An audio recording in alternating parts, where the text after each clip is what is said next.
Hi മക്കളെ, എല്ലാവർക്കും സുഖമല്ലേ? വിശ്വക് സാർ ആണ്. എല്ലാവരെയും ഞാൻ എന്റെ മറ്റൊരു വീഡിയോയിലേക്ക് സ്വാഗതം ചെയ്യുകയാണ്.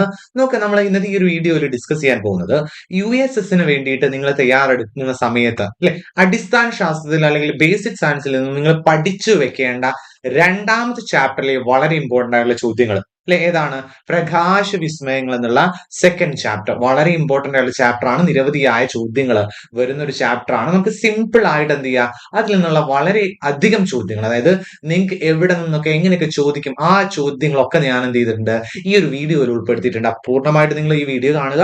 വീഡിയോ കണ്ടതിന് ശേഷം നിങ്ങൾ എന്ത് ചെയ്യുക, കമന്റ് ചെയ്യുക, നിങ്ങളുടെ വിലപ്പെട്ട അഭിപ്രായം കമന്റ് ചെയ്യുക. അതേപോലെ നിങ്ങൾ കൂട്ടുകാരിലേക്കും ആളുകളിലേക്കും ഷെയർ ചെയ്ത് കൊടുക്കുക. നമ്മൾ ആദ്യത്തെ ചോദ്യത്തിലോട്ട് ആദ്യത്തെ ചോദ്യത്തിലോട്ട് പോവാണ്. ആദ്യ ചോദ്യം ഇതാണ്, ശ്രദ്ധിക്കുക. പ്രകാശ വിസ്മയങ്ങൾ ചാപ്റ്റർ നമ്പർ 2 യൂണിറ്റ് നമ്പർ 2. ആദ്യ ചോദ്യം ശ്രദ്ധിക്കണം. എന്താണ് ആദ്യ ചോദ്യം? പ്രകാശത്തിന്റെ പ്രതിപതനം നടക്കുന്ന പ്രതലം ഏത്? പ്രകാശത്തിന്റെ പ്രതിപതനം നടക്കുന്ന, അതായത് പ്രകാശം തട്ടി പ്രതിഫലിപ്പിക്കുന്ന പ്രതലം താഴെ പറയുന്നവയിൽ ഏതാണ് എന്നാണ് ചോദിച്ചിട്ടുള്ളത്. 4 പ്രതലങ്ങൾ നൽകിയിട്ടുണ്ട്. ഒന്ന് കാർഡ്ബോർഡ്, അതേപോലെ തുണി, ഓട്, പുതിയ സ്റ്റീൽ പാത്രം. നോക്കുക, കാർഡ്ബോർഡ്, ഓക്കെ, എന്താണ് കാർഡ്ബോർഡ്? എന്താണ് കാർഡ്ബോർഡ് ആണ്, കൃത്യമായി ശ്രദ്ധിക്കുക. അതേപോലെ തുണിയുണ്ട്, ഓടുണ്ട്, പുതിയ സ്റ്റീൽ പാത്രം ഉണ്ട്. നിങ്ങൾ നോക്കുക, ഒരു പ്രതലത്തിൽ പ്രകാശം തട്ടി എന്ത് ചെയ്യണം? പ്രതിഫലിക്കണം അല്ലെ? കാർഡ്ബോർഡിൽ പറ്റുമോ? ഇല്ല. കാർഡ്ബോർഡിൽ ഒരിക്കലും എന്ത് ചെയ്യില്ല, പ്രകാശം തട്ടി പ്രതിഫലിക്കില്ല. തുണിയിലോ? ഇല്ല. ഓടിലോ? ഒരിക്കലും പ്രകാശം തട്ടി എന്ത് ചെയ്യില്ല, പ്രതിഫലിക്കില്ല.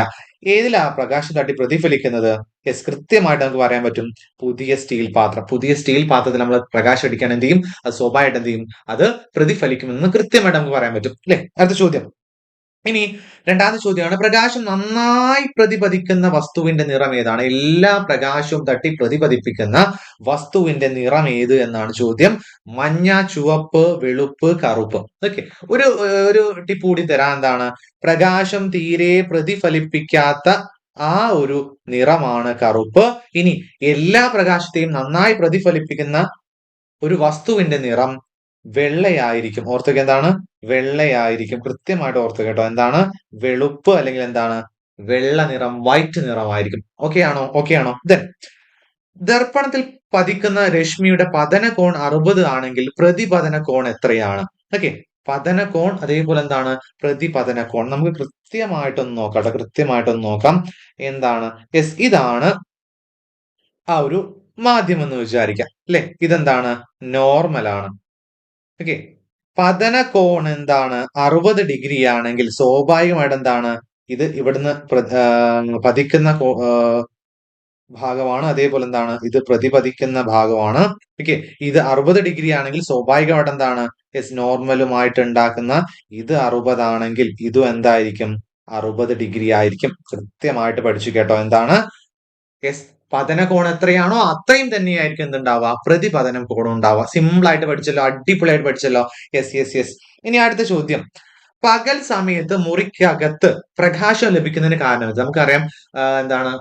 പുറത്തൊക്കെ ലൈറ്റ് ഉണ്ട് അല്ലെ? പകൽ സമയത്ത് പുറത്തൊക്കെ ലൈറ്റ് ഉണ്ട്. അതേപോലെ എന്താണ്, നമ്മുടെ മുറിക്കകത്ത് എന്ത് ചെയ്യുന്നു? പ്രകാശം ലഭിക്കുന്നു. അതിനുള്ള കാരണമായ പ്രതിഭാസം ഏത് എന്നാണ് ചോദ്യം. ഓക്കെ, ക്രമപ്രതിപതനം, വിസരിത പ്രതിപതനം, അതേപോലെ പ്രകാശത്തിന്റെ നേർരേഖയിലുള്ള ചലനം, പാർഷിക വിപര്യം. പഠിച്ചു വെക്കുക മക്കളെ. എന്താണ്? വിസരിത പ്രതിപതനം മൂലമാണ്. വിസരിത പ്രതിപതനം മൂലമാണ് എന്ത് ചെയ്യുന്നത്? മുറിക്കകത്ത് പ്രകാശം എത്തിച്ചേരുന്നത്. ഓക്കെ, ഇനി ഒരു വസ്തുവിനെ നാം കാണുന്നത് എപ്പോഴാണ്? 4 ഓപ്ഷനുകൾ. ഒരു വസ്തുവിനെ നമ്മൾ കാണുന്നത് എപ്പോഴാണെന്നാണ് ചോദിച്ചിട്ടുള്ളത്. 4 ഓപ്ഷനുകളാണ്. 4 ഓപ്ഷൻ കൃത്യമായിട്ട് ശ്രദ്ധിക്കാം. വസ്തുവിൽ പ്രകാശം തട്ടുമ്പോൾ, വസ്തുവിൽ തട്ടുന്ന പ്രകാശം കണ്ണിലെത്തുമ്പോൾ, കണ്ണിൽ നിന്നും പ്രകാശം വസ്തുവിൽ തട്ടുമ്പോൾ, പ്രകാശ സ്രോതസ്സിൽ നിന്നും പ്രകാശം കണ്ണിലെത്തുമ്പോൾ. നിങ്ങൾക്ക് അറിയാവുന്ന ഭാഗമാണ് അല്ലെ? ഇപ്പൊ ഒരു വസ്തു ഉണ്ട്. അതേപോലെ എന്താണ്? ഇത് കണ്ണാണ് വിചാരിക്കട്ടോ അല്ലെ? പ്രകാശം എന്ത് ചെയ്യുന്നു? ഇവിടെ തട്ടി തിരിച്ച് കണ്ണിൽ പ്രതിപതിപ്പിക്കുന്ന സമയത്താണ് അല്ലെ, കണ്ണിൽ എത്തുന്ന സമയത്താണ് എന്ത് ചെയ്യുന്നത്? ആ ഒരു ഭാഗം നമ്മൾ കാണുന്നത്. കൃത്യമായിട്ട് ഓർത്തു വയ്ക്കുക. വസ്തുവിൽ തട്ടിയ പ്രകാശം കണ്ണിൽ എത്തുമ്പോഴാണ് നമ്മൾ എന്ത് ചെയ്യുന്നത്? ആ വസ്തുവിനെ കാണുന്നത്. സെറ്റാണോടാ? സെറ്റാണോ? ഇനി അടുത്ത ചോദ്യം. യെസ്, താഴെ പറയുന്നവയിൽ പ്രകാശത്തിന്റെ വിസരിത പ്രതിപതനം നടക്കുന്ന വസ്തു ഏത്? ഓക്കെ, താഴെ പറയുന്നതിൽ പ്രകാശത്തിന്റെ വിസരിത പ്രതിപതനം നടക്കുന്ന വസ്തു: ജലം, വായു, മിനുസമുള്ള ടൈൽ ഭിത്തി എന്താണ്? സിമ്പിൾ ആയിട്ട് നമ്മൾ നേരത്തെ പറഞ്ഞാണ് എന്ത് വിസരിത പ്രതിപദനം അല്ലെ? എന്താണ്? ഭിത്തിയാണ്. ഓർത്ത് വെക്കുക, ഭിത്തി. അടുത്ത ചോദ്യം ഇതാണ്. ഏഴാമത്തെ ചോദ്യം. സമതല ദർപ്പണത്തിൽ ഉണ്ടാകുന്ന പ്രതിബിംബത്തിന്റെ പ്രത്യേകത അല്ലാത്തത് ഏത്? സമതല ദർപ്പണം. സമതല ദർപ്പണം എന്ന് പറഞ്ഞാൽ എന്താണ്? ഇതാണ് സമതല ദർപ്പണം. അയ്യോ, അത് സമതല ദർപ്പണം അല്ലാതെ ആയല്ലോ. ഓക്കെ ഓക്കെ ഓക്കെ ഓക്കെ മക്കളെ, കൃത്യമായിട്ട് ശ്രദ്ധിക്കാട്ടോ. എന്താണ് സമതല ദർപ്പണം? അല്ലെ, സമതല ദർപ്പണം ഇല്ലേ? ഇനി സമതല ദർപ്പണത്തിൽ ഉണ്ടാകുന്ന പ്രതിബിംബത്തിന്റെ പ്രത്യേകത അല്ലാത്തത് ഏത്? പ്രത്യേകത അല്ലാത്തത് ഏത്? തെറ്റായിട്ടുള്ളത് പ്രസ്താവന ചോദിച്ചിട്ടുള്ളത്. വസ്തുവിന്റെ അതേ വലിപ്പമാണ്. ശരിയാണ് അല്ലെ? യെസ്. വസ്തുവിൽ നിന്ന് ദർപ്പണത്തിലേക്കുള്ള അകലവും ദർപ്പണത്തിൽ നിന്ന് വസ്തുവിലേക്കുള്ള അകലവും തുല്യമായിരിക്കും. ശരിയാണ് അല്ലെ? പാർശ്വിക വിപര്യം സംഭവിക്കുന്നു. ശരിയാണ് അല്ലെ? ഇനി വസ്തുവിനേക്കാൾ വലിയ പ്രതിബിംബം ഒരിക്കലും അല്ല. എന്താ? സമതല ദർപ്പണം, കോൺകേവ് ലെൻസ് അല്ലെ, കോൺകേവ് ലെൻസ്, കോൺവെക്സ് ലെൻസ്, ഇതൊക്കെ നമ്മൾ പഠിച്ചിട്ടുണ്ട് അല്ലെ? ഇനി സമതല ദർപ്പണത്തിന്റെ പ്രത്യേകത അല്ലാത്ത ഇതാണ് വസ്തുവിനേക്കാൾ വലിയ പ്രതിബിംബം. അത് തെറ്റായിട്ടുള്ളതാണ്. ഓക്കെ, അപ്പൊ അതാണ് ഇവിടെ ശരിയായിട്ടുള്ളത്. ഓക്കെ, അയ്യോ, അപ്പൊ ഇത് നമുക്ക് എന്ത് ചെയ്യാം? തെറ്റിടാം. ഇതാണ് ഇവിടെ പറയുന്നതിൽ തെറ്റായിട്ടുള്ള പ്രസ്താവന. അപ്പോ ശരി ഉത്തരം എന്താണ്? ഡി, വസ്തുവിനേക്കാൾ വലിയ പ്രതിബിംബം. സെറ്റാണോടാ? സെറ്റാണോ? ചെറിയ കൺഫ്യൂഷൻ വരാൻ സാധ്യതയുണ്ട് അല്ലെ അവിടെ. ഇനി യഥാർത്ഥ പ്രതിബിംബം ഉണ്ടാക്കാൻ കഴിയുന്ന ദർപ്പണം ഏത്? യഥാർത്ഥ പ്രതിബിംബം ഉണ്ടാക്കാൻ കഴിയുന്ന ദർപ്പണം ഏത്? ഓക്കെ, കോൺകേവ് ദർപ്പണം, കോൺവെക്സ് ദർപ്പണം, ഗോളീയ ദർപ്പണം, സമതല ദർപ്പണം. യഥാർത്ഥ പ്രതിബിംബം ഇവിടെ ഫോർ എക്സാമ്പിൾ നിങ്ങൾ നോക്കാട്ടോ. എന്താണ്? പ്രകാശം തട്ടിയിട്ട് നമുക്കറിയാം നിനാക്സിസിലൂടെ കടന്നു പോകുന്നു എന്നുള്ളത് ഭാഗം നമുക്കറിയാം അല്ലെ? എന്താണ്? കൃത്യമായിട്ട് പഠിച്ചു വെക്കാം. ഇത് യഥാർത്ഥ പ്രതിബിംബമാണ് അല്ലെ? കോൺവെക്സ് ലെൻസിൽ എന്തല്ല? യഥാർത്ഥ പ്രതിബിംബം അല്ല നമുക്ക് പറയാൻ പറ്റും അല്ലെ? അപ്പോ കോൺകേവ് ദർപ്പണം, അയ്യോ വീണ്ടും വീണ്ടും മാറാണല്ലോ. എന്താണ്? കോൺകേവ് ദർപ്പണം കൃത്യമായിട്ട് പഠിച്ചിരിക്കുക. യഥാർത്ഥ പ്രതിബിംബം ഉണ്ടാക്കാൻ കഴിയുന്ന ദർപ്പണം കോൺകേവ് ദർപ്പണമാണ്. ഇനി പ്രതിപതന തലം പുറത്തേക്ക് വളഞ്ഞ ദർപ്പണം ഏത്? പ്രതിപതന തലം പുറത്തേക്ക് വളഞ്ഞ ദർപ്പണം ഏതാണ്? താഴെ നൽകിയിട്ടുണ്ട്. കോൺകേവ് ദർപ്പണം, കോൺവെക്സ് ദർപ്പണം, സമതല ദർപ്പണം, ഗോളീയ ദർപ്പണം. എന്താണ്? പ്രതിപതന തലം പുറത്തേക്ക് വളഞ്ഞ അല്ലെ? പുറത്തേക്ക് വളഞ്ഞ ഇതാണ്. ഓക്കെ, ഓർത്തേക്ക് എന്താണ്? ഇങ്ങനെയാണ് ഉണ്ടാവുക അല്ലെ? പുറത്തേക്ക് വളഞ്ഞ. ഓർത്തേക്ക് എന്താണ്? ഇങ്ങനെയാണ് ഉണ്ടാവുക, പുറത്തേക്ക് വളഞ്ഞത്. ഇതെന്താണ്? This is convex. ഓർത്തേക്ക് എന്താണ്? ഇത് കോൺവെക്സ് ആണ്, കോൺവെക്സ് ദർപ്പണമാണ്. സിമ്പിൾ ആയിട്ട് പഠിച്ചിരിക്കുക കോൺവെക്സ് ദർപ്പണം. സെറ്റ് ആണോടാ? സെറ്റ് ആണോ? സെറ്റ് ആണോ? സെറ്റ് ആണോ? Yes yes yes yes yes yes. Okay, അടുത്ത ചോദ്യം. റിയർ വ്യൂ മിറർ ആയി ഉപയോഗിക്കുന്ന ദർപ്പണം ഏത്? റിയർ വ്യൂ മിറേഴ്സ് ആയിട്ട് നമ്മൾ യൂസ് ചെയ്യുന്ന ദർപ്പണം ഏതാണ്? യെസ്, സെയിം തന്നെയാണ്. ഇയാളാണ് നമ്മൾ എന്ത് ചെയ്യുക? റിയർ വ്യൂ മിറേഴ്സ് ആയിട്ട് യൂസ് ചെയ്യുക അല്ലെ? കോൺകേവ് ദർപ്പണം, കോൺവെക്സ് ദർപ്പണം, സമതല ദർപ്പണം, ഗോളീയ ദർപ്പണം നിങ്ങൾ നൽകിയിട്ടുണ്ടെങ്കിൽ പോലും നമുക്ക് നമ്മുടെ ഉത്തരം എന്താണ്? കോൺവെക്സ് ആണ്. നമ്മുടെ രാജാവ് ഇവിടെ ആരാണ്? കോൺവെക്സ് ആണ് മക്കളെ. യെസ്, അടുത്ത ചോദ്യം. പതന കിരണത്തിനും ലംബത്തിനും ഇടയിലുള്ള കോൺ ഏത്? പതന കിരണം. ഇപ്പൊ ഫോർ എക്സാമ്പിൾ നമ്മൾ ഇങ്ങനെ വരയ്ക്കുകയാണെന്ന് വിചാരിക്കട്ടോ, ഞാൻ വരച്ചു. ഇവിടെ എന്താണ്? നോർമൽ വരച്ചിട്ടുണ്ട്. നോർമൽ ഇത് കൂടെ ഡോട്ട് ലൈനായിട്ട് കൊടുത്തായിട്ടോ നോർമൽ വരച്ചിട്ടുണ്ട്. ഇനി പതന കിരണത്തിനും, ഇതാണ് പതന കിരണം, ഇതാണ് എന്ത്? നോർമൽ. ഇതിന്റെ ഇടയിൽ ഉണ്ടാക്കുന്ന കോണാണ് എന്ത്? പ്രതിപതന കോൺ. പതന കോൺ. പ്രതിപതന കോൺ ഏതാണ്?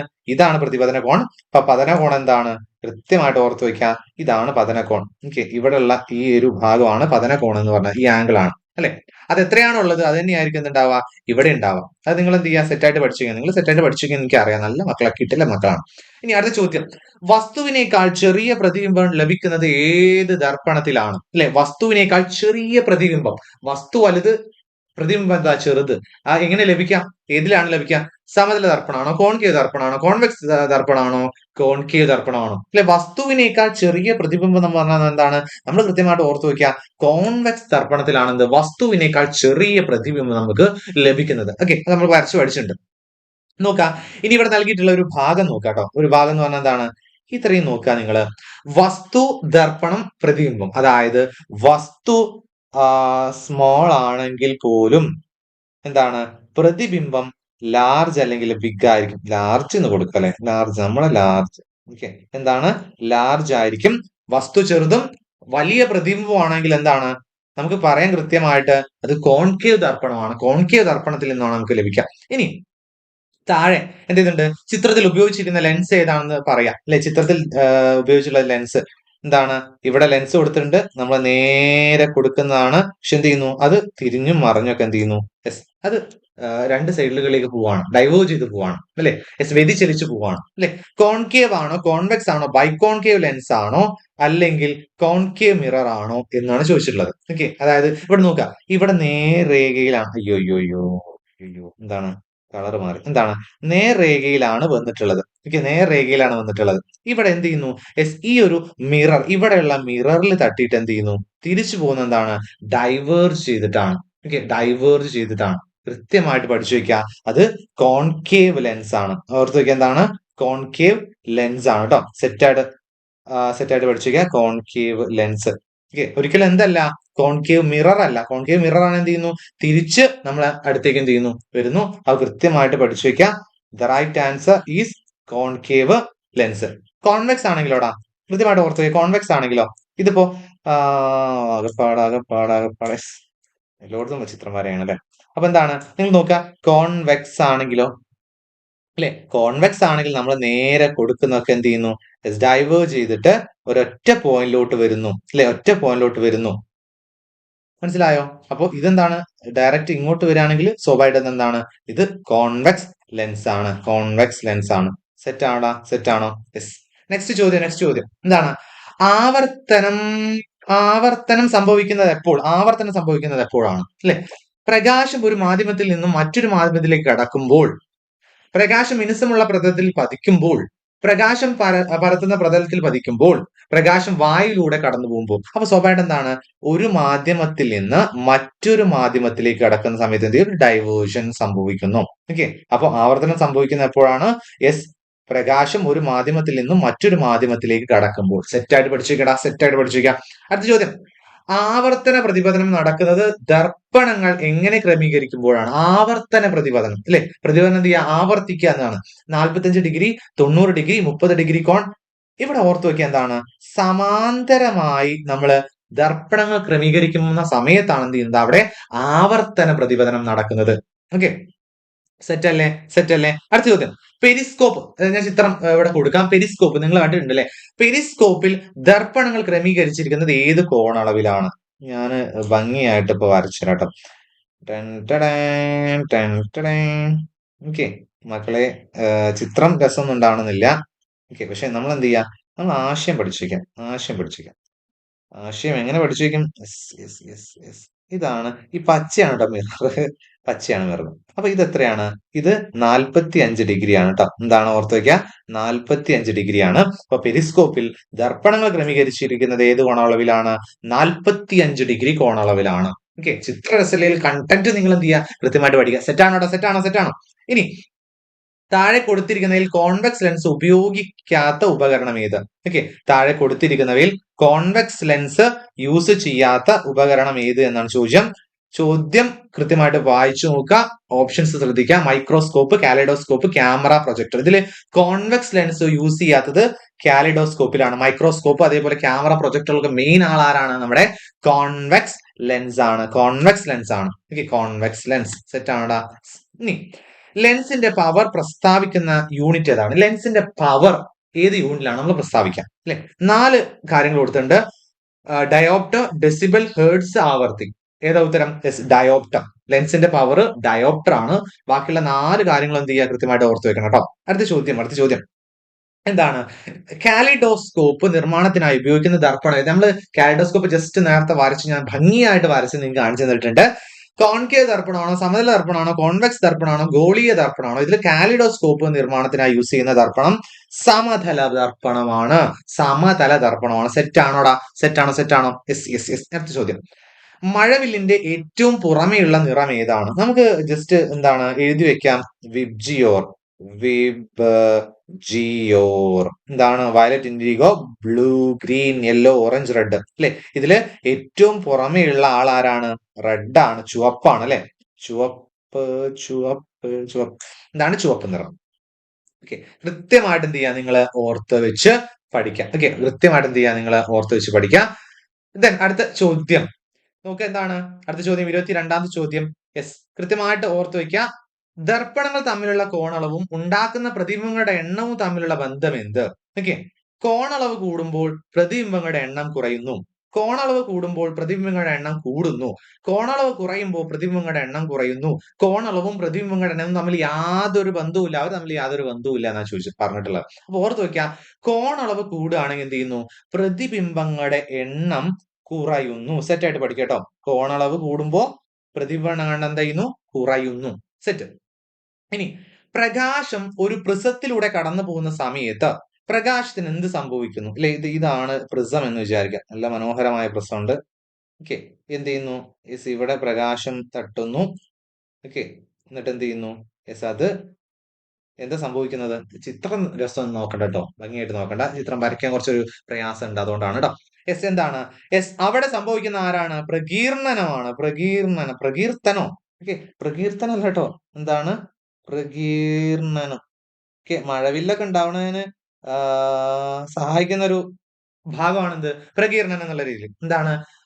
പ്രകാശം, ധവളപ്രകാശം എന്താണ്? അതിന്റെ ഘടകവർണ്ണങ്ങളായിട്ട് വേർപിരിയുന്ന പ്രവർത്തനമാണ്, അല്ലെങ്കിൽ എന്താ പ്രതിഭാസത്തെയാണ് നമ്മൾ പ്രകീർണനം എന്ന് പറയുന്നത്. സെറ്റ് അല്ലേ? ഇനി ആറന്മുള കണ്ണാടിയിൽ ഏതെല്ലാം ലോഹങ്ങളുടെ സങ്കരമാണ് ഉപയോഗിക്കുന്നത്? ആറന്മുള കണ്ണാടിയിൽ ഏതെല്ലാം ലോഹങ്ങളുടെ സങ്കരമാണ് യൂസ് ചെയ്യുന്നത്? Tin lead, tin chromium, lead iron, tin lead chromium. ഓർത്ത് വയ്ക്കുക ഉത്തരം ടിന്നും ലെഡും ആണ് കേട്ടോ. എന്താണ്? ടിന്നും ലെഡും ആണ് നമ്മുടെ ആറന്മുള കണ്ണാടിയിൽ യൂസ് ചെയ്യുന്നത്. അടുത്ത ചോദ്യം. സസ്യങ്ങളിൽ പ്രകാശ സംശ്ലേഷണ നിരക്ക് ഏറ്റവും കൂടുതൽ ഏത് വർണ്ണങ്ങളിലായിരിക്കും? അതായത് പ്രകാശ സംശ്ലേഷണ നിരക്ക് ഏറ്റവും കൂടുതൽ ഉണ്ടാവുക പച്ച, ഓറഞ്ച്, വയലറ്റ്, ചുവപ്പ് എന്നുള്ള തന്നിട്ടുണ്ടെങ്കിൽ എന്ത് ചെയ്യുക? നിങ്ങൾ ഓർത്ത് വെക്കുക, ചുവപ്പ്. അല്ലെ, ചുവപ്പിനാണ് എന്ത്? ചുവപ്പാണ് പ്രകാശ സംശ്ലേഷണ നിരക്ക് ഏറ്റവും കൂടുതൽ ഏത് വർണ്ണങ്ങളിലാണെന്ന് ചോദിക്കുന്ന സമയത്ത് ചുവപ്പ് വർണ്ണമാണ് എന്നുള്ള രീതിയിൽ നിങ്ങൾ ഓർത്ത് വെക്കണം കേട്ടോ. ഇനി ലെൻസ് നിർമ്മിക്കാൻ ഉപയോഗിക്കുന്ന ഗ്ലാസ് ഏതാണ്? ലെൻസ് നിർമ്മിക്കാൻ യൂസ് ചെയ്യുന്ന ഗ്ലാസ് ഏതാണ് മക്കളെ? എന്താ? കൂളിംഗ് ഗ്ലാസ് ആണോ? Cooling glass. Then flint glass ആണോ? ഫൈബർ ഗ്ലാസ് ആണോ? അതേപോലെ പ്ലെയിൻ ഗ്ലാസ് ആണോ? ഏതാണ് നമ്മളെ ലെൻസ് നിർമ്മിക്കാൻ യൂസ് ചെയ്യുന്നത്? ഓർത്ത് വെക്കുക, ഫ്ലിന്റ് ഗ്ലാസ് ആണ് കേട്ടോ. സെറ്റ് ആയിട്ട് പഠിച്ചു വെക്കുക. Flint glass. ഓക്കെ, നല്ല പേരാണ് ഫ്ലിന്റ് ഗ്ലാസ്. അടുത്ത ചോദ്യം. താഴെ കൊടുത്തിരിക്കുന്ന ഏത് ഉപകരണങ്ങളിലാണ് കോൺകേവ് മിറർ ഉപയോഗിക്കുന്നത്? താഴെ കൊടുത്തിരിക്കുന്ന ഏത് ഉപകരണങ്ങളിലാണ് കോൺകേവ് മിറർ യൂസ് ചെയ്യുന്നത്? Periscope, kaleidoscope, solar cooker, telescope. Okay, എന്താണ്? പെരിസ്കോപ്പ് ആണോ? കാലഡോസ്കോപ്പ് ആണോ? സോളാർ കുക്കർ ആണോ? യെസ്, എന്താണ്? ടെലിസ്കോപ്പ് ആണോ? ഇതിൽ സോളാർ കുക്കറിലാണ് നമ്മൾ എന്ത് ചെയ്യുന്നത്? കോൺകേവ് മിറർ യൂസ് ചെയ്യുന്നത് കേട്ടോ. എന്താണ്? കോൺകേവ് മിറർ യൂസ് ചെയ്യുന്നത് സോളാർ കുക്കറിലാണ്. ദെൻ നെക്സ്റ്റ് ചോദ്യം. സബ്മറൈനുകളിൽ ഉപയോഗിക്കുന്ന ഉപകരണം ഏതാണ്? അത് പെരിസ്കോപ്പ് ആണ്. നമുക്കറിയാമല്ലേ, സബ്മറൈൻ നമുക്കറിയാം, ഉള്ളിലൂടെ വെള്ളത്തിലൂടെ പോകുന്നതാണ്. ആ ഒരു ഭാഗം കൃത്യമായിട്ട് നിങ്ങൾ എന്ത് ചെയ്യുക? ഓർത്ത് വെച്ച് പഠിക്കാം. ലാസ്റ്റ് ചോദ്യം, ഈ വീഡിയോയിൽ അവസാന ചോദ്യം, വളരെ ഇമ്പോർട്ടന്റ് ആയിട്ടുള്ള ചോദ്യമാണ് മക്കളെ. വളരെ ഇമ്പോർട്ടന്റ് ആണ്. നിങ്ങൾ സ്റ്റാർ ഇട്ട് വെച്ചോളൂ. ഇത് എന്ത് സ്റ്റാർ ആണ്? എന്ത് സ്റ്റാർ ആണ് ഇത്? എന്ത് സ്റ്റാർ ആണ്? ഓക്കെ, ദീർഘദൃഷ്ടി അല്ലെങ്കിൽ ഹ്രസ്വദൃഷ്ടി നമ്മൾ പഠിച്ചിട്ടുണ്ട് അല്ലെ. ഇവിടെ ദീർഘദൃഷ്ടി പരിഹരിക്കുന്നതിന് ഉപയോഗിക്കുന്ന ലെൻസ് ഏതാണ്? Concave, convex, cylindrical lens, convex lens. Cylindrical lens ഒക്കെ നമ്മൾ വളരെ യൂസ്ഫുൾ ആയിട്ടുള്ള നമ്മൾ യൂസ് ചെയ്യുന്നുണ്ട് കേട്ടോ. ഏതാണ്? Convex lens. ഓർത്തേക്ക്, എന്താണ്? കോൺവെക്സ് ലെൻസ് ആണ് റൈറ്റ് ആൻസർ. കൃത്യമായിട്ട് പഠിച്ചിരിക്കാം മക്കളെ. ഇത്രയും വളരെ ഇമ്പോർട്ടന്റ് ആയിട്ടുള്ള ചോദ്യങ്ങളാണ് നമ്മൾ ഈ ഒരു ക്ലാസ്സിൽ ഡിസ്കസ് ചെയ്തിട്ടുള്ളത്. ചോദ്യങ്ങളും ഉത്തരങ്ങളും മനസ്സിലായടാ മക്കളെ, അടിപൊളിയായിട്ട് എന്ത് ചെയ്തിട്ടുണ്ട്? മൊത്തം നമ്മൾ ഡിസ്കസ് ചെയ്ത് പോയിട്ടുണ്ട്. ചോദ്യങ്ങളും ഉത്തരങ്ങളും മനസ്സിലായിട്ടുണ്ടെങ്കിൽ വീഡിയോ ഇഷ്ടമായെങ്കിൽ ലൈക്ക് ചെയ്യുക, ഷെയർ ചെയ്യുക, ചാനൽ സബ്സ്ക്രൈബ് ചെയ്യുക. ബാക്കിയുള്ള കൂട്ടുകാരിലേക്ക് എന്ത് ചെയ്യുക? മാക്സിമം ഇങ്ങനെ ചറപറയായിട്ട് എന്ത് ചെയ്യുക? ഷെയർ ചെയ്ത് കൊടുത്തോളൂ. നമുക്ക് വീണ്ടും മറ്റൊരു അടിപൊളി വീഡിയോ ആയിട്ട് വരാം. Bye, see you then. By.